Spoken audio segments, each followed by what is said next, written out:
Sound check 1 2 3। क्या हाल चाल है मेरे प्यारे बच्चों, कैसे हो आप? दो चैप्टर हमने कंप्लीट कर दिए हैं और आज हम पहुंच चुके हैं चैप्टर नंबर 3 में, दैट इज करंट इलेक्ट्रिसिटी। देखिए, ये चैप्टर के जो स्टार्टिंग में एक दो लेक्चर रहेंगे वो हमारे क्लास 10th के रहेंगे, तो हम आपको क्लास 10th से स्टार्ट करेंगे और फिर अपन धीरे धीरे क्लास 12th की तरफ चलेंगे, यानी वो टॉपिक पढ़ेंगे जो आपने 10th में नहीं पढ़े हैं और 12th में पढ़ोगे। ठीक है, तो आप स्टार्ट करते हैं। इलेक्ट्रिसिटी, करंट इलेक्ट्रिसिटी है, चैप्टर नंबर 3 है, क्लास 12 का, एज पर एनसीईआरटी। चलिए देखो, बेसिक से स्टार्ट करने वाला हूं ताकि आपको चीजें बिल्कुल बहुत कम लेवल पे मैं लेके चलूंगा, फिर धीरे धीरे धीरे अपन आगे बढ़ेंगे, जिससे आपके दिमाग में सारे जो ये जाल बिछा हुआ है कंफ्यूजन का, वो जाल आपका बिल्कुल साफ हो जाए और आपको बिल्कुल चीजें एक एक क्लियर समझ में आ जाए। चलिए भी, अच्छा एक बात और कर लेता हूं मैं चैप्टर स्टार्ट करने से पहले। अभी तक हमने दो चैप्टर पढ़े हैं, तो आप बता दूं मैं आपको कि उस टाइम में मैंने बताया था, एक बार दोबारा मैं आपको रिपीट कर देता हूं कि वो दो चैप्टर फिजिक्स की कौन सी ब्रांच के थे, चैप्टर नंबर 1 और 2, वो इलेक्ट्रोस्टैटिक ब्रांच थी। फिजिक्स की कौन सी ब्रांच थी? इलेक्ट्रोस्टैटिक। वो चैप्टर में जो भी हमने पढ़ा था उसमें हमारे चार्ज कैसे थे? रेस्ट पे थे। चार्ज जब रेस्ट पे होता है तो उसके पास क्या क्या प्रॉपर्टीज होती है? Electric field, electric flux, electric potential, electric potential energy, capacitance, ये सब हमने पढ़ा था। वो सब हमने इन दो चैप्टर में कवर किया। लेकिन अब हम क्या करेंगे, इस चैप्टर से चार्ज को मोशन में लेके आएंगे। जो हमारा चार्ज होगा वो रेस्ट पे नहीं होगा, अब हमारा चार्ज रेस्ट पे नहीं होगा, अब हमारा चार्ज मोशन में होगा। और अभी हम कौन सा मोशन लेके चलेंगे? यूनिफॉर्म मोशन, यानी कांस्टेंट वेलोसिटी के साथ मूव करेगा। यूनिफॉर्म मतलब इसकी स्पीड यानी इसकी वेलोसिटी क्या रहेगी? कांस्टेंट रहेगी। ठीक है, आगे आएगा, आगे पढ़ेंगे अपन, जब वेलोसिटी में चेंजेस होंगे तो कैसा रिजल्ट उसका आएगा, वो अपन धीरे धीरे आगे पढ़ेंगे। तो अभी आप क्या देख रहे हो कि अभी तक हमने दो चैप्टर इलेक्ट्रोस्टैटिक के पढ़े हैं। तो इलेक्ट्रोस्टैटिक में हमने क्या पढ़े हैं कि चार्ज रेस्ट पे होता है, और चार्ज जब रेस्ट पे होता है तो उसके पास कौन कौन सी प्रॉपर्टी होती है वो डिस्कस की थी। अब हम क्या पढ़ने वाले हैं? चार्ज इन मोशन पढ़ने वाले हैं, यानी चार्ज को अब यूनिफॉर्म मोशन करवाएंगे, मतलब कांस्टेंट वेलोसिटी से मूव करवाएंगे, और उसका रिजल्ट क्या आएगा वो हम पढ़ने वाले हैं। चलिए अभी स्टार्ट करते हैं। तो देखो, सबसे पहला टॉपिक जो हम डिस्कस करने वाले हैं, इलेक्ट्रिक करंट। क्लास 10th में आपने सब बच्चों ने इसके बारे में पढ़ा है, आपने सब कुछ इसको सीखा भी है। लेकिन अभी दोबारा से मैं आपको बेसिक से स्टार्ट करूंगा, स्टार्टिंग से, और फिर आपको थोड़ा थोड़ा सा मैं एडवांस लेवल तक ले जाने की कोशिश करूंगा। देखिए, डेफिनेशन बाद में पढ़ते हैं।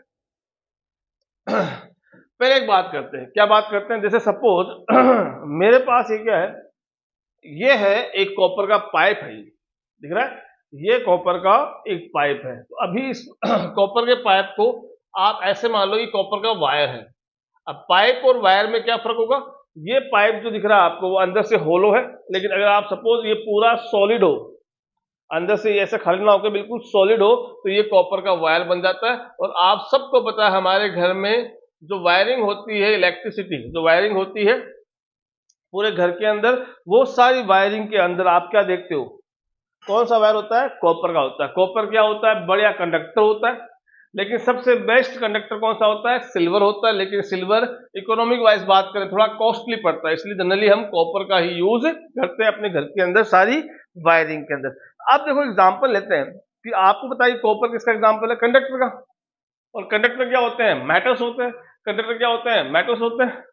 और मेटल जो भी होता है उसके पास कंडक्टर होने की प्रॉपर्टी क्या होती है? कोई भी मेटल होता है उसे आप कंडक्टर क्यों कहते हो? क्योंकि वो आराम से कंडक्ट करवा देता है।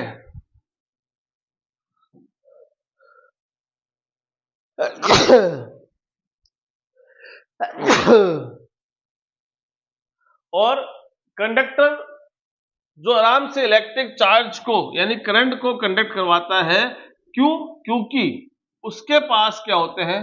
फ्री इलेक्ट्रॉन्स होते हैं। क्या होते हैं उसके पास? फ्री इलेक्ट्रॉन्स होते हैं।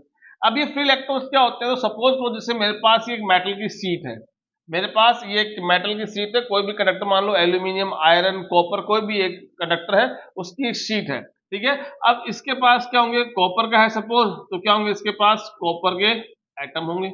मैं सिंपल एग्जांपल लेके चलता हूं।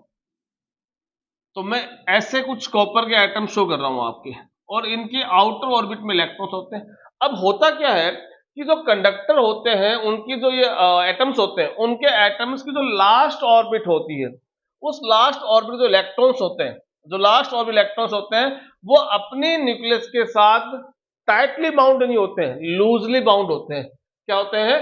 लूजली, स्पेलिंग शायद लेना मेरे ख्याल में, लूजली बाउंड होते हैं, यानी उतने टाइटली बाउंड नहीं होते, काफी लूजली बाउंड होते हैं। अब लूजली बाउंड होने से क्या होता है कि ये इलेक्ट्रॉन एक तरह से फ्री है, इलेक्ट्रॉन फ्री है, वो घूमता घूमता इसके पास पहुंच सकता है, ये घूमता घूमता इसके पास हो सकता है, ये घूमता घूमता इसके पास, ऐसे एक इलेक्ट्रॉन और इसके अलावा इलेक्ट्रॉन सारे के सारे ऐसे उस मेटल शीट के अंदर रैंडम डायरेक्शन में रैंडम वेलोसिटी के साथ दौड़ते रहते हैं। ठीक है, कोई फिक्स डायरेक्शन नहीं होती है, ना कोई फिक्स वेलोसिटी होती है, सबके सब रैंडम डायरेक्शन में रैंडम वेलोसिटी के साथ उस मेटल शीट में दौड़ते रहते हैं, क्योंकि वो क्या होते हैं? फ्री इलेक्ट्रॉन्स होते हैं। वो अपनी न्यूक्लियस के साथ टाइटली बाउंड नहीं होते हैं, लूजली बाउंड होते हैं। ये आगे बात समझ में? जबकि जो भी इंसुलेटर है, फॉर एग्जांपल से ये वुड मान लो, अगर ये वुड की मैं बात कर रहा हूं, तो वुड भी किससे बना होगा? एटम से बना होगा। उसके पास भी क्या होंगे? इलेक्ट्रॉन होंगे। लेकिन जो भी इंसुलेटर्स होते हैं, वुड, प्लास्टिक, उनके इलेक्ट्रॉन क्या होते हैं? अपनी अपनी न्यूक्लियस से टाइटली बाउंड होते हैं। टाइटली बाउंड मतलब क्या होता है कि उनको इनकी तरह परमिशन नहीं होती है कि वो कैसे भी किसी भी एटम से किसी एटम में जाके मूव कर सकते हैं, कहीं से कहीं भी पूरी शीट में मूव कर सकते हैं। लेकिन इनको ये परमिशन नहीं है, इनको ये परमिशन होती है। तो ये अपनी न्यूक्लियस नहीं छोड़ते हैं, वहीं के वहीं रहते हैं, यानी इलेक्ट्रॉन्स वहां से मूव नहीं करते हैं, इसलिए वो करंट को कंडक्ट नहीं कर पाते हैं। जबकि मेटल्स होते हैं वो करंट को कंडक्ट आराम से करवा पाते हैं। आई होप आपको ये बात समझ में आ गई। तो अब अपन चलते हैं वापस से अपने कॉपर वाले वायर के पास। तो आपका ये कॉपर का वायर था। अब समझना करंट को हम कैसे डिफाइन करेंगे। और इसी चैप्टर से पहले वाले चैप्टर में हमने एक टर्म पढ़ी थी, याद करो, बहुत अच्छे से डिटेल में हमने पढ़े थे, उसे क्वेश्चन भी किया था, टॉपिक पढ़ा था। वो क्या था? Potential difference. क्या था? Potential difference. तो वो बातें अगर आपने वहां नहीं पढ़ी है, वो चीजें आपने वहां नहीं पढ़ी है, तो वो चीजें आप वहां पढ़ के आइए, फिर आप यहाँ आओगे तो बहुत ही अच्छे से आपको समझ में आएगा। तो देखो, ये मान लो आपका कॉपर का वायर हो गया, और इसके पास भी क्या है? वो फ्री इलेक्ट्रॉन्स है। इसके पास भी क्या है? ये फ्री इलेक्ट्रॉन्स है। अब थोड़ा डिटेल में समझने की कोशिश करना। ये जो फ्री इलेक्ट्रॉन्स होते हैं, अभी कहा था मैंने, ये रैंडम डायरेक्शन में दौड़ते हैं। रैंडम डायरेक्शन मतलब ये इधर दौड़ रहा है सपोज, फिर इधर चला गया, फिर इधर आ गया। ऐसे दूसरे वाला मान लो, ये वाला मान लो ये इधर दौड़ गया, फिर वो इधर दौड़ गया, फिर वो इधर दौड़ गया। ऐसे ये वाला मान लो ये इधर दौड़ गया, फिर इधर दौड़ गया, फिर इधर दौड़ गया, फिर इधर दौड़ गया, फिर इधर दौड़ गया। ऐसे ये सब इलेक्ट्रॉन्स अभी रैंडम डायरेक्शन में दौड़ेंगे। तो देखो, ये सब चार्जेस मोशन में है कि नहीं है? आप कहोगे बिल्कुल सर, सारे चार्ज मोशन में। और अभी मैंने लेक्चर के स्टार्टिंग में क्या कहा था कि चार्जेस जब मोशन में होते हैं तो हमारे लिए क्या बनाएंगे? इलेक्ट्रिक करंट बनाएंगे। वो हमारे लिए क्या बनाएंगे? इलेक्ट्रिक करंट बनाएंगे। लेकिन अगर आपका ये कॉपर का वायर मेरे हाथ में सपोज, तो ये मेटल से बना हुआ नहीं बना है, ये कॉपर है, और कॉपर के पास क्या है? फ्री इलेक्ट्रॉन्स है, और इस फ्री इलेक्ट्रॉन्स क्या कर रहे हैं? अभी रैंडम डायरेक्शन में दौड़ रहे हैं, यानी इसके इलेक्ट्रॉन सारे के सारे किसमें है? मोशन में। इलेक्ट्रॉन मोशन में होने से इस पाइप के अंदर, इस कॉपर के अंदर क्या बननी चाहिए? करंट बननी चाहिए। और जब मैं किसी करंट कैरिंग वायर को टच करूंगा तो मुझे इलेक्ट्रिक शॉक लगना चाहिए, नहीं लगना चाहिए? लगना चाहिए। पर मेरे कोई भी इलेक्ट्रिक शॉक नहीं लग रहा है। इसका मीनिंग क्या है कि अभी ये दौड़ तो जरूर है, लेकिन ये सब एक दूसरे के ऑपोजिट डायरेक्शन में या रैंडम डायरेक्शन में दौड़ रहे हैं। इसका मीनिंग क्या हुआ? इसका मीनिंग क्या हुआ? एक मिनट। इसका मीनिंग क्या हुआ कि ये दौड़ तो रहे हैं, लेकिन कोई इधर दौड़ रहा है। मान लो अगर 10 इलेक्ट्रॉन इधर दौड़ रहे हैं तो 10 इलेक्ट्रॉन इधर दौड़ रहे हैं। 10 इलेक्ट्रॉन ऊपर दौड़ रहे हैं तो उसी टाइम पे 10 इलेक्ट्रॉन नीचे दौड़ रहे होंगे। अगर 10 इलेक्ट्रॉन इस डायरेक्शन में दौड़ रहे हैं तो उसी टाइम पे 10 इलेक्ट्रॉन इधर दौड़ रहे हैं। तो अगर आपके 10 इलेक्ट्रॉन अगर इधर दौड़ रहे हैं तो 10 इधर दौड़ रहे हैं, तो अगर आपको पता है वेलोसिटी क्या होगी? एक की पॉजिटिव और एक की नेगेटिव। इधर वाले सारे की पॉजिटिव काउंट करूंगा तो इधर वाले की नेगेटिव काउंट करूंगा, उससे मेरे पास नेट वेलोसिटी कितनी आएगी? जीरो आएगी। नेट वेलोसिटी कितनी आएगी? जीरो आएगी। अब नेट वेलोसिटी जीरो मतलब क्या हुआ? आपका टोटल चार्ज कहाँ पे है, रेस्ट पे बोलोगे। अरे जब आपकी वेलोसिटी जीरो है, इसका मतलब आप तो क्या काउंट करोगे कि हमारे इलेक्ट्रॉन तो सारे रेस्ट पे है। जब सारे इलेक्ट्रॉन रेस्ट पे है, इसका मतलब मोशन नहीं कर रहे। अब मोशन नहीं कर रहे तो वो आपके लिए क्या नहीं बनाएंगे, इलेक्ट्रिक करंट नहीं बनाएंगे। आई होप आपको ये बात समझ में आ गई। तो फिर इलेक्ट्रिक करंट बनेगी कहाँ, तब हम क्या लेके आते हैं ये टर्म, इसका नाम क्या है, पोटेंशियल डिफरेंस। क्या नाम इसका, पोटेंशियल डिफरेंस। तो अभी देखो ये इलेक्ट्रॉन सारे के सारे जो रैंडम डायरेक्शन में दौड़ रहे थे विद रैंडम वेलोसिटी, तो अब मैंने क्या किया, इसी कॉपर वायर के अक्रॉस, इसी कॉपर मोटे वायर के अक्रॉस जो हमारे पास पाइप पड़ा था, उसके अक्रॉस मैंने क्या लगा दिया, एक बैटरी लगा दिया, सेल लगा दिया, एक मैंने सेल लगा दिया। अब सेल लगाने से आपने पढ़ा है, चैप्टर नंबर 2 में पढ़ा है, क्लास 10 में भी आपने पढ़ा है कि सेल या बैटरी का काम क्या होता है, किसी कंडक्टर के अक्रॉस पोटेंशियल डिफरेंस डेवलप करना, किसी कंडक्टर के अक्रॉस पोटेंशियल डिफरेंस डेवलप करना। और पोटेंशियल डिफरेंस क्या करता है, अब देखो जैसे ही मैंने ये पोटेंशियल डिफरेंस अप्लाई किया, तो अब ये प्लस इधर है ना, तो ये प्लस इधर आएगा और ये माइनस होने से ये माइनस इधर आएगा। तो अब ये प्लस क्या करेगा, एक प्लस टू माइनस, इस कंडक्टर के अंदर इलेक्ट्रिक फील्ड बनेगा, इस कंडक्टर के अक्रॉस एक इलेक्ट्रिक फील्ड बनेगा, अंदर नहीं अक्रॉस एक इलेक्ट्रिक फील्ड बनेगा प्लस टू माइनस। तो अब ये जो प्लस है, ये प्लस क्या करेगा, जो इलेक्ट्रॉन रैंडम दौड़ रहे थे, जिनको पता ही नहीं है किधर दौड़ना है, जब रैंडम दौड़ रहे थे वही सारे इलेक्ट्रॉन्स अब क्या करेंगे, इसकी तरफ अट्रैक्ट होंगे, वही सारे इलेक्ट्रॉन्स अब इसकी तरफ अट्रैक्ट होंगे। तो जो इलेक्ट्रॉन सारे रैंडम डायरेक्शन में दौड़ रहे थे, कोई ऊपर, कोई नीचे, कोई आगे, कोई पीछे, कोई दाएं, कोई बाएं, कोई लेफ्ट, कोई राइट, ठीक है वो सारे के सारे इलेक्ट्रॉन्स अब कहां दौड़ेंगे, सब एक पर्टिकुलर डायरेक्शन में दौड़ेंगे, ठीक है। अभी इसके अंदर ही ड्रिफ्ट वेलोसिटी का कॉन्सेप्ट है, वो मैं आगे पढ़ाऊंगा। अभी के लिए आप मान लो कि सारे इलेक्ट्रॉन्स एक ही डायरेक्शन में दौड़ रहे हैं, सारे इलेक्ट्रॉन्स जब एक ही डायरेक्शन में दौड़ रहे हैं, तो अभी जो मैंने एग्जांपल कहा था कि आपने पिछले वाले एग्जांपल में आपका नेट वेलोसिटी जीरो क्यों आ रही थी, क्योंकि 10 इलेक्ट्रॉन आपके इधर दौड़ रहे थे, उसी टाइम 10 इधर दौड़ रहे थे, 10 ऊपर, 10 नीचे, 10 इधर, तो 10 इधर, इससे आपकी नेट वेलोसिटी जीरो आ रही थी। मतलब आपके सारे चार्ज रेस्ट पे थे, चार्ज रेस्ट पे थे, तो आप कह रहे थे कि चार्ज जब रेस्ट पे होता तो इलेक्ट्रिक करंट नहीं बनती, वो नहीं बन रही थी। लेकिन अब सब इलेक्ट्रॉन्स क्या कर रहे हैं, इस डायरेक्शन में दौड़ रहे हैं।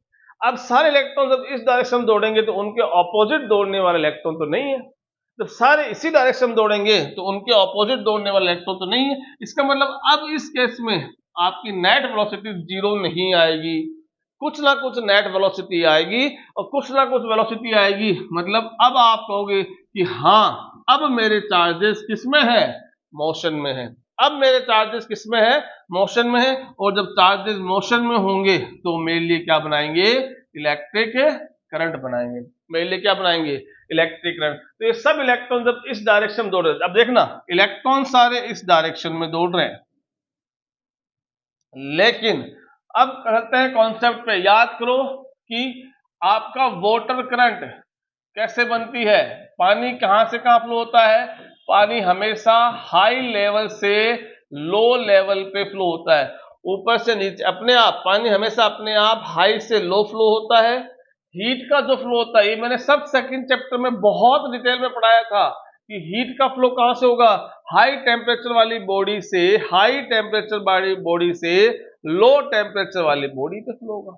तो वैसे यहां पे ये प्लस क्या करा रहा है, ये प्लस यहाँ पे हाई पोटेंशियल बना रहा है और ये माइनस इसके क्रॉस लो पोटेंशियल बना रहा है, ये हाई पोटेंशियल बना रहा है, ये लो पोटेंशियल। तो अगर अपन कन्वेंशनल चले कि हर एक चीज का जो फ्लो होता है, चाहे वाटर का फ्लो हो, चाहे हीट का फ्लो हो, वैसे ही इलेक्ट्रिक करंट का फ्लो हो, हर एक का फ्लो कहां से होता है, हाई से लो, हाई से लो, हाई से लो। तो उसी तरह यहां भी हाई पोटेंशियल ये है, लो पोटेंशियल है, तो करंट तो क्या होगी, हमेशा बैटरी के प्लस यानी हाई पोटेंशियल से बैटरी के माइनस मतलब लो पोटेंशियल पे चलेगी। तो करंट की डायरेक्शन हम कौन सी मानेंगे, कंडक्टर में जिस डायरेक्शन में इलेक्ट्रॉन्स दौड़ते हैं, कंडक्टर में जिस डायरेक्शन में इलेक्ट्रॉन्स दौड़ते हैं उसके ऑपोजिट डायरेक्शन में आप इलेक्ट्रिक करंट बोलोगे। ऐसे करने से दो तरह की करंट बन जाती है, इसे तो बोलते हैं कन्वेंशनल करंट। क्या बोलते हैं इसको, कन्वेंशनल करंट, और जो इलेक्ट्रॉन दौड़ रहे हैं उसको बोलते हैं इलेक्ट्रॉनिक करंट। क्या बोलते हैं? Electronic current. पर हम कन्वेंशनल को फॉलो करते हैं और हम ये चलते हैं कि करंट हमेशा बैटरी के पॉजिटिव से बैटरी के नेगेटिव में फ्लो होती है, बैटरी के पॉजिटिव से बैटरी के नेगेटिव में फ्लो होती है। ठीक है, तो इस तरह से किसी भी वायर से, किसी भी कंडक्टर से करंट का फ्लो होता है, उसके पास फ्री इलेक्ट्रॉन्स होते हैं। अगर इसकी जगह वुड या प्लास्टिक का पाइप होता तो क्या होता? उस सिचुएशन के अंदर उसके पास फ्री इलेक्ट्रॉन्स होते नहीं, फ्री इलेक्ट्रॉन्स दौड़ते नहीं, तो आप कितनी भी हाई पावर की बैटरी लगा दो, कितनी भी हाई पोटेंशियल डिफरेंस की बैटरी लगा दो, आपकी करंट फ्लो नहीं होगी, आपकी करंट फ्लो नहीं होगी। ये बार बार डिस्टर्ब हो रहा है, ठीक है, समझ गए? चलिए भाई, तो ये बेसिकली हमारा इलेक्ट्रिक करंट का कॉन्सेप्ट हो जाता है। ठीक है, अब इसका मेजरमेंट कैसे करें? क्योंकि आपने पढ़ा है फिजिक्स के अंदर सब फिजिकल क्वांटिटी होती है जिनका आपके लिए क्या होना चाहिए? एक फॉर्मूला होना चाहिए। तो अब ये फॉर्मूला कैसे बनाएंगे हम? तो अभी देखो, ये जो पाइप आपके पास था ना, इस पाइप का ये जो पार्ट है इसे बोलते हैं इसका क्रॉस सेक्शन एरिया। क्या बोलते हैं इसको? Cross section area. तो ये जो क्रॉस सेक्शन एरिया है, ये जो क्रॉस सेक्शन एरिया है पाइप का, तो अब आप देखो, सपोज दोबारा से मैं एग्जांपल लेकर चलता हूं। ये आपने बैटरी का प्लस लगाया, बैटरी का माइनस लगाया, ठीक है, तो अब क्या होगा? इसे क्या बोलेंगे आप? Cross section area. क्या बोलेंगे इसको? क्रॉस सेक्शन एरिया ए बोलेंगे। ठीक है, और अब प्लस लगने से इसके जो रैंडम इलेक्ट्रॉन है वो इधर दौड़ रहे हैं। अब इलेक्ट्रॉन का मतलब क्या हुआ? Charge particle. इलेक्ट्रॉन मतलब क्या हुआ? Charge particle. तो कितने चार्ज पार्टिकल पर सेकेंड, कितने चार्ज पार्टिकल इस पर्टिकुलर डायरेक्शन में, कितने चार्ज पार्टिकल पर सेकेंड इस क्रॉस सेक्शन एरिया को क्रॉस कर रहे हैं? कितने charge particle, amount of charge particle, delta Q is amount of charge particle cross that cross section area in unit time. हर एक सेकंड में कितने चार्जेस यहां से फ्लो हो रहे हैं, उसे क्या बोलते हैं? Electric current. तो इलेक्ट्रिक करंट की डेफिनेशन क्या बनी? I is equal to delta Q upon delta T, मतलब चार्ज पर सेकेंड। तो it is defined as the rate of flow of charges, the rate of flow of charges, यानी per second कितना charge आपका flow हो रहा है। तो अब आप यहां से लिखना शुरू कर दीजिए। चैप्टर का नाम और इसकी डेफिनेशन मिल गई आपको कि electric current is what? The rate of flow of charges through cross section area of an conductor is called electric current. तो क्रॉस सेक्शन एरिया से इस डायरेक्शन में कितने चार्ज पार्टिकल पर सेकेंड फ्लो हो रहे, उससे क्या डिसाइड होती है? करंट होती है। चार्जेस का पर सेकेंड मतलब क्या हो गया? अगर मान लो सपोज इसमें से 20 कूलाम चार्ज जाने में मान लो एक बार 10 सेकंड लगी, एक दूसरा वायर है उसमें से भी आपने 20 कूलाम चार्ज पास किया, उससे लगी 5 सेकंड। अब दोनों केस में चार्जेस का आपका अमाउंट तो सेम है, दोनों केसेस में चार्जेस का अमाउंट तो सेम है, लेकिन एक चार्जेस को मूव करने में लगी 10 सेकंड, उतने चार्जेस को दूसरे वायर में मूव करने में लगी 5 सेकंड। तो जहां 5 सेकंड लगी, इसका मतलब यहां पर सेकंड अगर बात करूं तो पर सेकंड कितना चार्ज फ्लो हुआ? 4 कूलाम। कितना पास हुआ? 4 कूलाम। जबकि यहां मैं पर सेकंड की बात करूं तो कितना पास हुआ? 2 कूलाम। कितना पास हुआ? 2 कूलाम। मतलब करंट कौन सी बनेगी ज्यादा? करंट 5 सेकंड वाले केस में ज्यादा करंट काउंट होगी। तो चार्जेस का फ्लो जरूरी है, पर चार्जेस का फ्लो कितना फास्ट होता है उससे ज्यादा करंट बनती है। ठीक है, चार्जेस का अमाउंट दोनों केस में बराबर है, लेकिन वही चार्ज इस केस में कम सेकंड में चला गया, कम सेकंड में फ्लो हो गया, तो वो ज्यादा करंट प्रोड्यूस करेगा कंपेयर टू उसी चार्ज को अगर आपने 10 सेकंड लगा दी फ्लो करने में। तो इसे बोलते हैं rate of charge flow. Rate of charge flow, इसे क्या बोलते हैं? इलेक्ट्रिक करंट बोलते हैं through a cross section area of a wire. आगे बात समझ में? तो ये इलेक्ट्रिक करंट बन गया। अच्छा, अब फॉर्मूला दिख गया आपको एवरेज करंट का। अब ये देखो, इसे बोलते हैं एवरेज करंट का फॉर्मूला। अब सपोज कि अगर मैं बहुत छोटे टाइम की बात कर रहा हूं, जैसे मान लो फॉर एग्जांपल आपसे पूछा कि अभी स्विच ऑन करो, जब आप स्विच ऑन कर रहे हो तो t इज इक्वल टू 0, और अब स्विच बंद कर दो कब? t is equal to 5 second पे। तो ये लंबा ड्यूरेशन हो गया, इसे आप क्या बोलोगे? 5 सेकंड। ये टाइम ड्यूरेशन लंबा हो गया, कितना हो गया? 5 सेकंड। लेकिन अगर मैं कह रहा हूं आपको कि मुझे 0 से लेके 5 सेकंड नहीं, मुझे इन्हीं के बीच में इन्हीं के बीच में सपोज आपने t इज इक्वल टू 0 पे स्विच ऑन किया और t2 कितना लिया मैंने 0.002 सेकेंड, 0.02 सेकेंड। तो इस केस में जो डेल्टा टी है उसको अब बहुत काफी स्मॉल ड्यूरेशन हो गया। जब काफी स्मॉल ड्यूरेशन हो गया तो एटलीस्ट ये क्या बन गया, एट ए इंस्टेंट हो गया। एक तो क्या होता है कि ड्यूरेशन हो गया 5 सेकेंड, 5 सेकेंड एक लंबा टाइम हो गया, लेकिन मैं कह रहा हूं कि बहुत कम ड्यूरेशन लेनी है, यानी ये हो गया T1 स्टार्ट किया और T2 0 तो कितना हुआ 0.002, ये बहुत कम टाइम ड्यूरेशन हो गया। तो इससे हम अब डेल्टा टी ना यूज क्या करेंगे, dt यूज करेंगे। क्या यूज करेंगे, dt। अब सीधी सी बात है, जितना चार्ज 5 सेकंड में फ्लो हो रहा है, जितना चार्ज 5 सेकंड में फ्लो हो रहा है उसको हम डेल्टा क्यू से रिप्रेजेंट कर रहे हैं। पर अब इतने कम ड्यूरेशन में तो उतना चार्ज फ्लो नहीं हो पाएगा जितना 5 सेकंड में फ्लो हुआ, तो वो चार्ज भी क्या हो गया, अब स्मॉल हो गया, उसका नाम क्या बन गया, dq, या dq बन गया। क्या बन गया, dq। तो यही फॉर्मूला अगर हम क्या करते हैं, टाइम ड्यूरेशन बहुत छोटा ले ले, बहुत छोटी टाइम ड्यूरेशन ले ले, देखो इसमें क्या लिखा हुआ है, ये आपने पहले ही पढ़ा है, इसको मैंने आपको पहले भी समझाया है। डेल्टा Q टेंड्स टू 0 मतलब क्या हुआ, इस चार्ज का अमाउंट बहुत कम कर दो। जब बहुत कम चार्ज का अमाउंट कर दोगे आप, तो टाइम, उतना चार्ज फ्लो होने में टाइम भी बहुत बहुत बहुत कम लगेगा। जब आप dq को डेल्टा क्यू को अगर आप dq ले लेंगे उस केस में उसको फ्लो होने के लिए टाइम भी क्या चाहिए, बहुत कम चाहिए। तो वो एक इंस्टेंट बन जाता है, यानी 0.002 टाइम स्पेंड होने में कितना टाइम लगता है, वो एक इंस्टेंट हो गया, एक पल हो गया। ठीक है, तो ये फॉर्मूला हमारा क्या बन जाएगा, जब हम इंस्टेंटेनियस करंट निकालेंगे तो हमें यहाँ पे डिफरेंशिएट करना पड़ेगा। तो उस केस में I is equal to delta Q upon delta T से क्या बन जाएगा, D Q upon D T बन जाएगा। अब इसी फॉर्मूले का यूज करके, इसी फॉर्मूले का आप यूज करके आप क्या निकाल सकते हैं, एस आई यूनिट निकाल सकते हैं। तो देखो यहाँ पे चार्ज मतलब कूलाम हो गया, डिवाइड में सेकंड है तो सेकंड हो गया। लेकिन एक साइंटिस्ट को मान सम्मान देने के लिए, उनको ऑनर देने के लिए उनके नाम पे हमने एक यूनिट रखी जिसका नाम क्या है, एम्पियर। अच्छा, इसको हम स्केलर क्वांटिटी मानते हैं। हमने पढ़ा है कि फिजिकल क्वांटिटी दो टाइप की होती है, स्केलर और वेक्टर। एक और होती है कौन सी, टेंसर भी होती है। यानी ये उस कंडीशन में आता है, लेकिन 12th के लेवल तक हम टेंसर वाली क्वांटिटी अभी नहीं पढ़ते हैं। वो हमें जितने भी टेंसर, अगर कोई क्वांटिटी टेंसर है वो 12th के लेवल तक है तो हम उसको स्केलर में ही रखते हैं। ठीक है, अब ये कैसे टेंसर है, क्योंकि देखो स्केलर वेक्टर क्या होता है, जिसके पास डायरेक्शन होता है, जिसके पास मैग्नीट्यूड होता है। ठीक है, और चलो मैं आपको थोड़ा सा डिटेल में समझा देता हूं।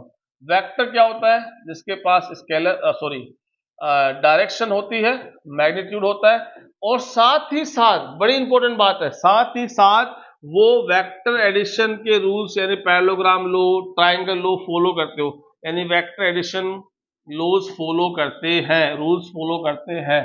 स्केलर पता ही है आपको, उनके पास केवल क्या होता है, मैग्नीट्यूड होता है, और वो सिंपल एल्जेब्रिक सम वाले फॉर्मूले यूज करते हैं, सिंपल 2+2 वाले। लेकिन जो टेंसर क्वांटिटी होती है उनको उनके पास आपको डायरेक्शन दिखेगी, मैग्नीट्यूड भी दिखेगा, लेकिन वो वेक्टर समिशन यानी वेक्टर एडिशन जो हमने पढ़ा है उनको फॉलो नहीं करते हैं, उनको फॉलो नहीं करते हैं। ऐसी क्वांटिटी को हम क्या रखते हैं, टेंसर में रखते हैं। क्या रखते हैं, टेंसर में। अगली बात समझ में, तो इसलिए अब करंट को टेंसर में कहते हैं। तो एग्जांपल लेते हैं, जैसे सपोज यहां से करंट आ रही है 5 एम्पियर और वो यहां आके डिवाइड हो गई, सपोज वो यहां के डिवाइड हो गई। अब मान लो यहां चलेगी वो 3 एम्पियर और यहां चलेगी 2 एम्पियर। अब यहां पे जो एंगल बन रहा है, मान लो वो एंगल बन रहा है कितना, 60 डिग्री। कितना बन रहा है, 30 मान लेते हैं। कितना बन रहा है, 30 डिग्री बन रहा है। दो वायर है और एक वायर है, तो यहां से करंट 5 एम्पियर आ रही है। अब वो दो वायर में करंट क्या हुई, ऐसे दो पार्ट्स में डिवाइड हो गई। जो करंट आ रही है वो करंट दो पार्ट्स में डिवाइड हो गई है। अब होना क्या चाहिए कि वेक्टर सम हम करते हैं तो क्या होना चाहिए, तो आप पैरेललोग्राम लगा दीजिए। मान लीजिए इसको करंट I1 मान लीजिए, इसको करंट I2 मान लीजिए। तो अगर आप यहाँ पे पैरेललोग्राम लो लगाते हैं तो आपका आंसर क्या आना चाहिए, 5 एम्पियर। क्यों, तो 3 और 2 कहां से आई है, इस 5 में तो 3 और 2 डिवाइड हुई है।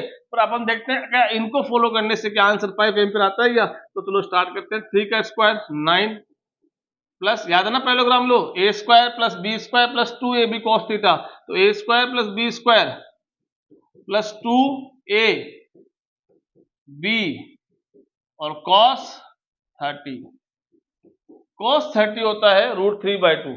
चलो इसको 60 कर लेते हैं ताकि आप पे इजी हो जाए, इसको 60 मान लो एक बार के लिए, तो ये हो जाता है 1/2। कितना हो गया cos 60? 1/2, 2 से 2 कैंसिल हो गया, तो i इजिकल टू कितना आ गया, ये हो गया 13 प्लस 2 इंटू 3 6 हो गया, रूट कितना आ गया 19, तो √19 तो 5 के बराबर नहीं होता है, मतलब आंसर इसके हिसाब से 5 नहीं आएगा। तो यहाँ पे क्या देख रहे हो, यहाँ पे डायरेक्शन है करंट के पास, ये सोनो, करंट के पास अपना मैग्नीट्यूड है, ये सोनो, पर ये एल्जेब्रिक फॉलो करते हैं, न कि पैरेललोग्राम लो यानी वेक्टर एडिशन फॉलो करते हैं, इसलिए करंट आपकी किस में आती है, टेंशन में आती है, लेकिन 12th क्लास के लेवल पे हम उसको स्केलर में ही पुट करके पढ़ेंगे। ठीक है, आगे बात समझ में। तो ये अभी आप देखोगे नीचे बातें सारी जो अभी पढ़ी अपन ने इलेक्ट्रिक करंट के बारे में, तो अभी मैंने इलेक्ट्रिक करंट को आपका बेसिक सब कुछ बता दिया है। ठीक है, आई होप आपको समझ में आया होगा।